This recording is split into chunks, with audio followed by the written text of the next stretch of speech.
मसाला ह्याला म्हणतात लौकी. लौकीपासून आपण डाळ बनवू. आधी त्याला वरून चांगलं खिसून घेऊ, नंतर त्याला व्यवस्थित कापून घेऊ आणि कापून घेतल्याच्या नंतर त्याला मस्त स्वच्छ पाण्याने एकदा धुवून घ्या. नंतर कुकर ठेवा गरम करायला. त्याच्यामध्ये आपण टाकू मसूरची डाळ, तूर डाळ, तुम्हाला जी आवडते ती डाळ घेऊ शकतात.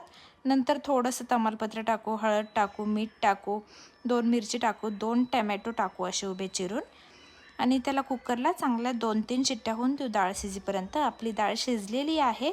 टमॅटोचं कातडं काढून घेऊ आपण. आता तेल घेतलं कढईत, कांदा टाकला, अद्रक लसूणची पेस्ट टाकली, धने पावडर टाकले, थोडासा मसाला टाकला, मीठ टाकलं, मिरची पावडर टाकली. आता हे मिश्रण चांगलं मस्त घेऊ हलवून आपण. नंतर जी शिजलेली डाळ आहे ती टाकू आणि त्याला व्यवस्थित हलवून घेतल्याच्या नंतर ह्याला आपल्याला द्यायचा आहे तडका. त्याच्यासाठी आपण तडक्याचा चमचा घेऊ. नंतर थोडं तेल, जिरे टाकू, हळद, नंतर त्याला तडका देऊया.